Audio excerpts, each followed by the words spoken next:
Hi, I'm Sharon Landon, and thank you for tuning in to ITV Asia and our Executive Women in China program. This morning, we're speaking with Marjorie Wu, the CEO of Keystone Leadership, Shanghai. Marjorie, I appreciate you taking the time out to come and talk to me because I know you're rushing for the airport after this interview, so thank you for coming today. Sure, Sharon. It's a pleasure to be here. Okay. Now, I know I met you in 2001, but actually how long have you been here in China now? Altogether, it's been a long time. I'm not going to tell you how many years because then you can calculate how old I am. But we're all in the same boat, believe me. Thank you. But back and forth, it's about over the span of 20 years. I first came to China in 1985 with Xerox Corporation and has been in and out of China many times since then. Okay, so you've seen China nothing like what it is today. Oh, absolutely. And I've seen China, if you compare with today, it really is a different country. Right. It's another country. Quite amazing, the changes, the fast changes that have happened in the last few years. Yeah. Now, you mentioned Xerox. Can you tell us a little bit about your background with Xerox and what your connection with Xerox in China was? Okay. I started with Xerox back in 1980 and as a management trainee, covered many different departments from sales, marketing, admin, telecommunications, technical services, in 1984 into international operations. And then we had Xerox just started working with China. So we had a China team, and I was assigned to South Pacific and China business development. So we started traveling to China. Okay. So over time that we have worked on various projects with Chinese government, and the last one, not the last one, the most important one was at the time was the Xerox joint venture in Shanghai. They're working with Shanghai Movie Photo Equipment Corporation. And the joint venture negotiation lasted over 4.5 years. And from the very beginning, and the contract eventually signed in 1987, September 1987. And back then was one of the largest U.S. joint venture in Shanghai. So it took 4.5 years to get this negotiated and settled down. What is it still the same way in China, you think, in regards to joint ventures and whatnot? Has things moved a lot quicker? Oh, much different now.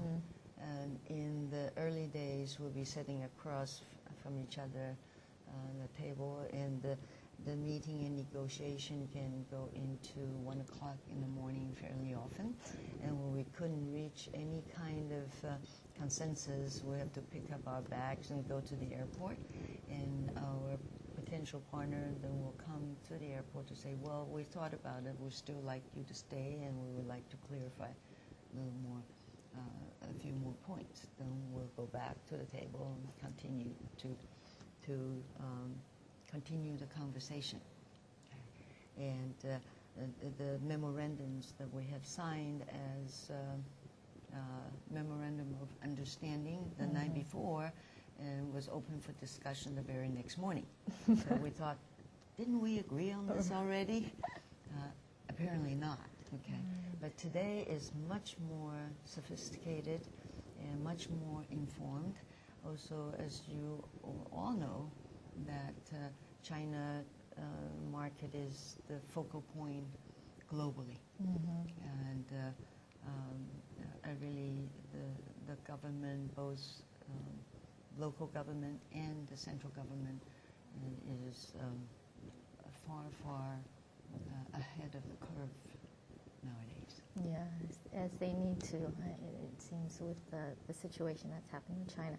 Now, is this original joint venture that was started way back then, is it still an entity at this point? Or still Yes, still is. I went through several transformations, and the first 3 years we were the most profitable organization, and the consecutive years it was still very profitable as far as Asia operation is concerned. And then when Xerox went through a difficult phase, that the Shanghai Xerox and Xerox joint venture was sold to Fuji Xerox, and the South Pacific Xerox Asia was sold to Fuji Xerox did. And they're doing very well and recovering. Okay. So after your... Okay, so now then, what made you decide to step out of the multinational organization mode and go into starting your own business? I want to say it is my grand vision, but it really isn't.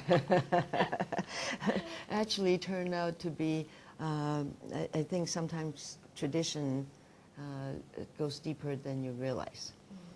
And because by 1990, when my term was up in Shanghai, and my father was ill, and he had asked me to go back. He was in Taiwan. He asked me to go back to Taiwan to look after his business, and took me 3 agonizing months to make that decision, because my career with Xerox was at the top of my list, and then I have various offers in the U.S. and Australia and Hong Kong, but none of which seemed to be right.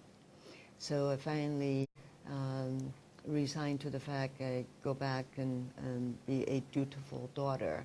Once that decision was done, was fine.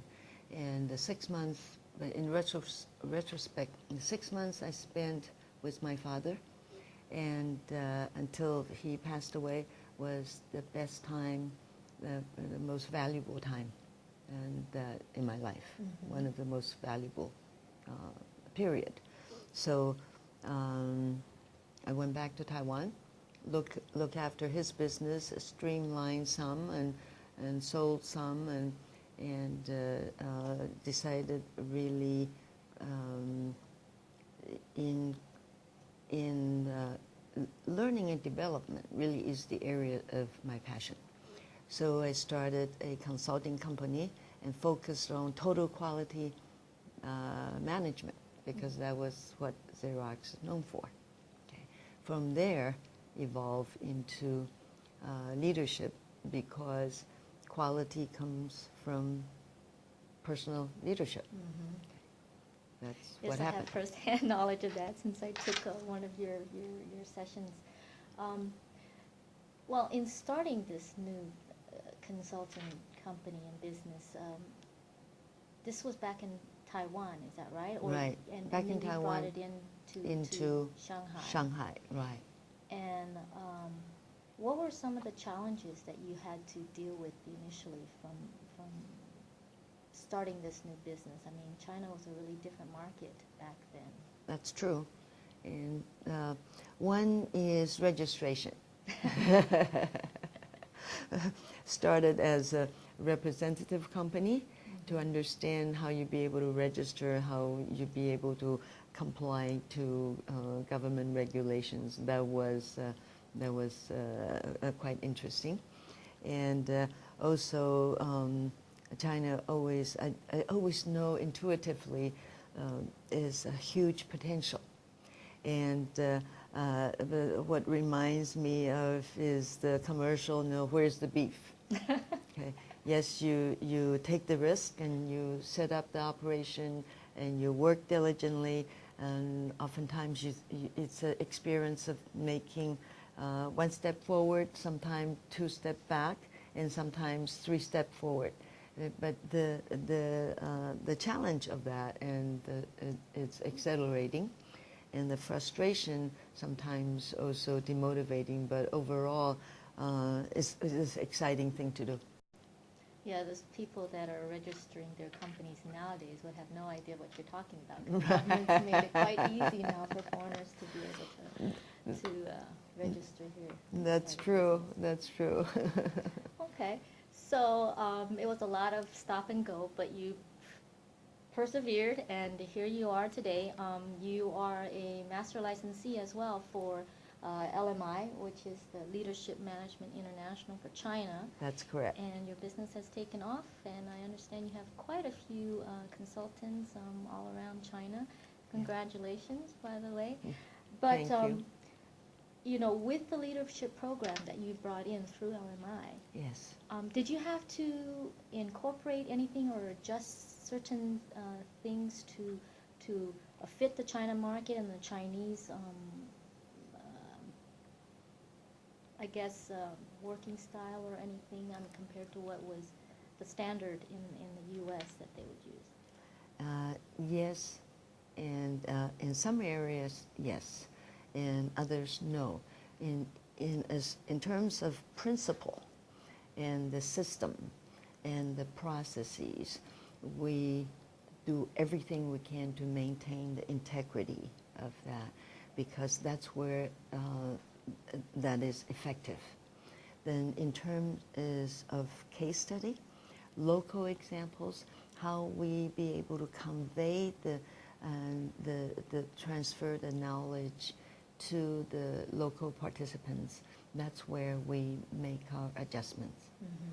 And also create kind of in the study group and buddy system, so our Chinese participants are more comfortable to learn in a group rather than independently, or they feel more isolated. Mm-hmm.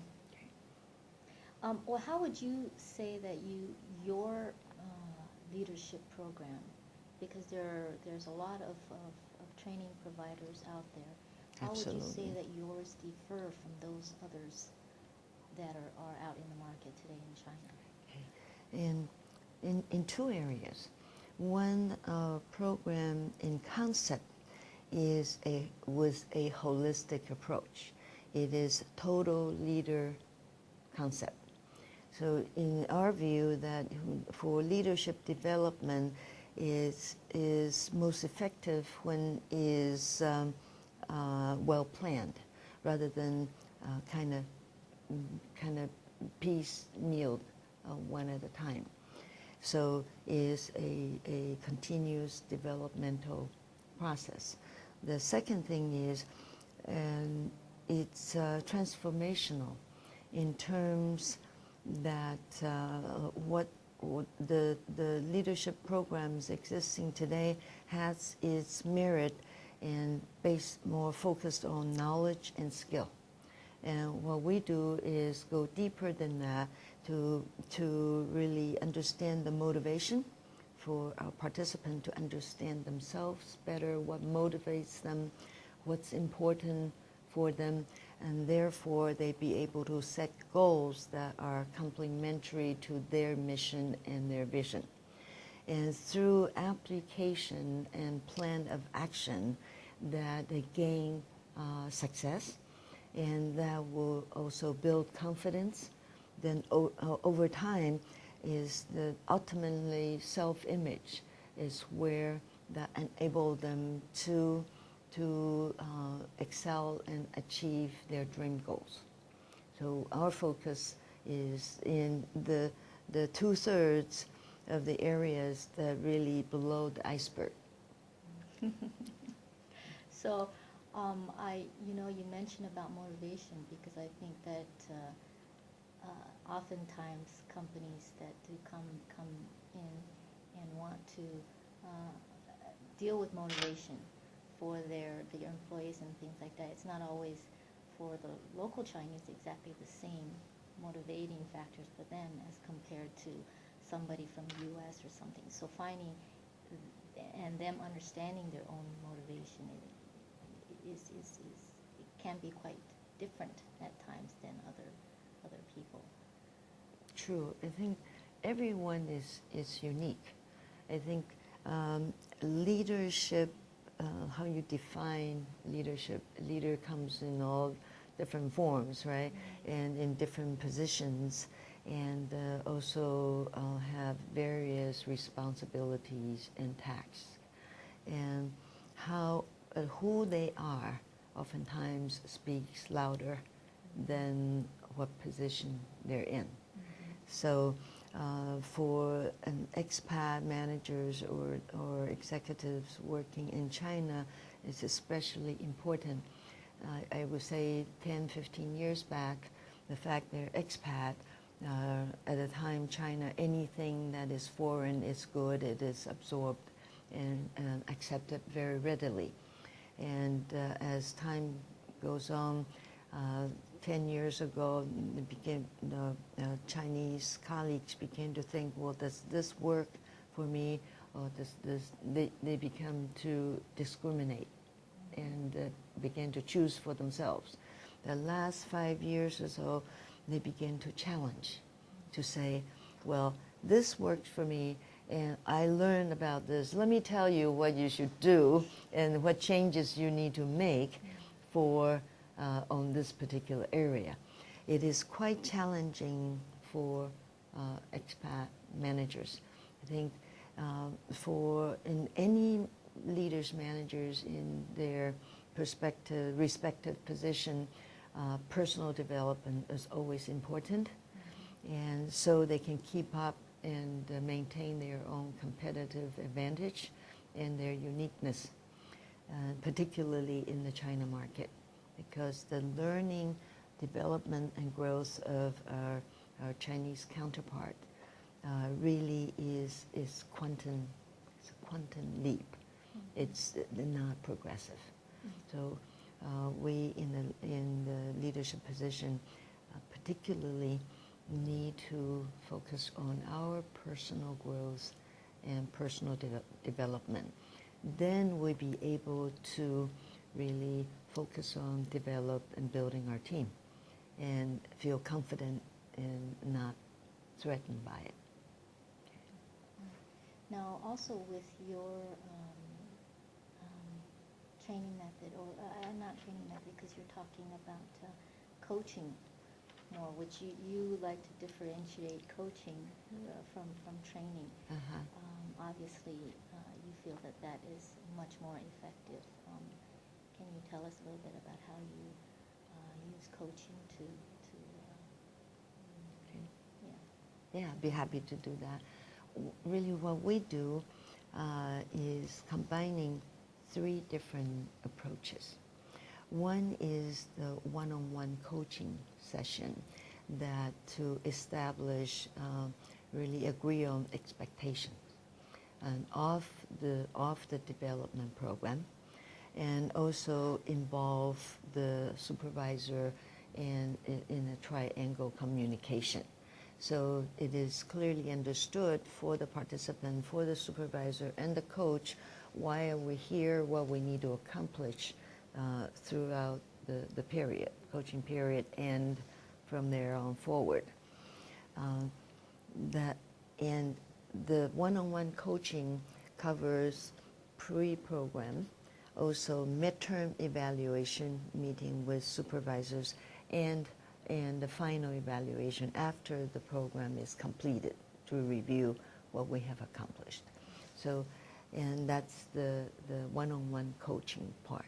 Then the second part is the in-classroom facilitation, because we also share concept and content, covers all leadership and management related topics, but that is reviewed in the classroom through facilitation.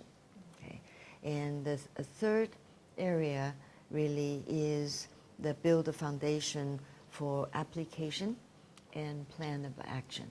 So it is in order to retain what you have learned through the plan of action process. So it is a three-pronged approach that to be able to build the foundation and really progressively achieving the goals. Mm-hmm. So coaching has actually been fairly recent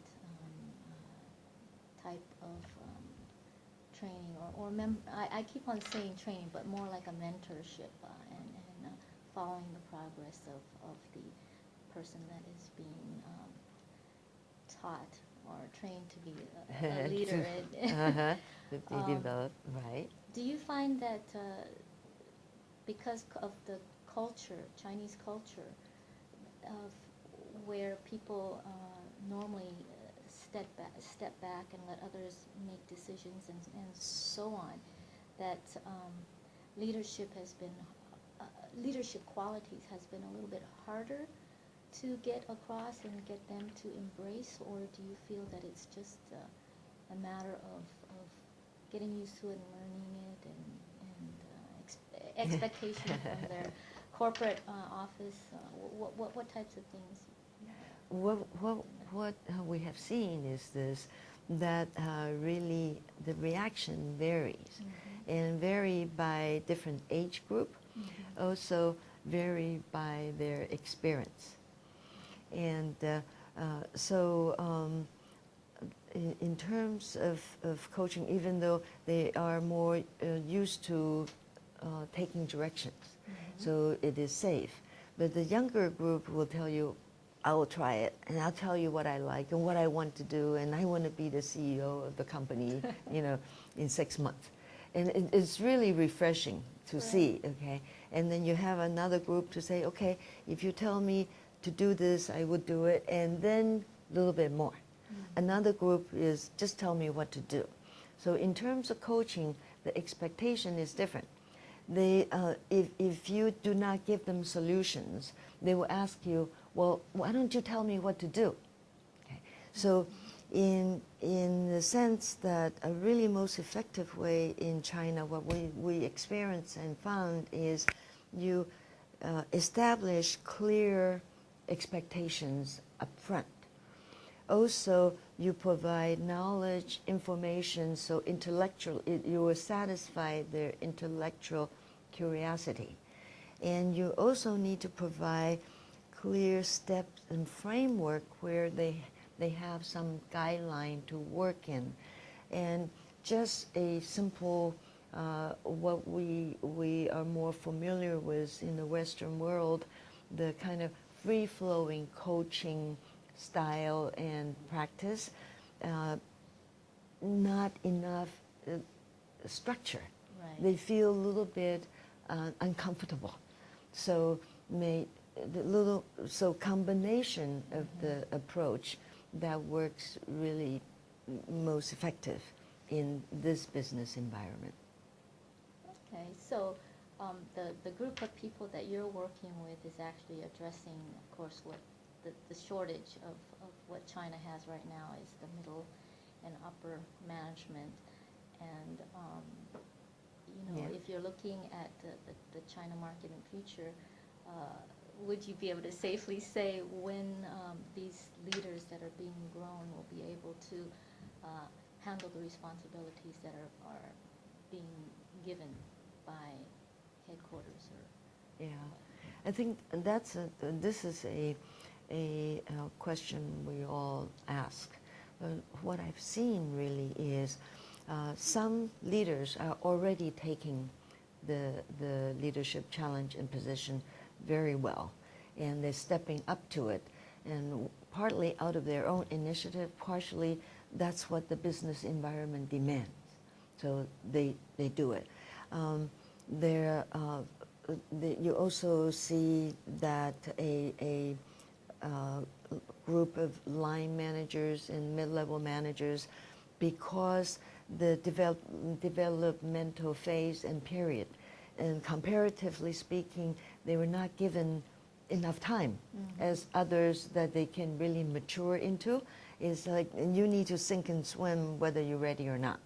So some will take up the challenge, and there are some sacrifice along the way, and some did not make it. Okay, and some their self impression, they have an inflated self understanding. So it varies. It's like anywhere else. It's a growth environment, and it is exciting. But people, by and large, very, very optimistic. They're willing to give it a try. So I think over time it's like nowhere in the world. It is a phenomena that they're both given the opportunity, also given the developmental training and teaching from the best in the world, and also sometimes giving enough rope, and in that they may not make it. That's the reality of the situation. Right, so we've got a little ways to go, I guess, in regards to China's talent shortage and development of leaders, but I'm sure we're well on the way. Very much so, very Local much so. professionals are very open and eager absolutely. to learn, so that is always a very positive thing. Right, and they have grown tremendously over time. We see that all around us. Okay. Well, great. Thank you, Marjorie, for talking with us today, and thank you for watching ITV Asia.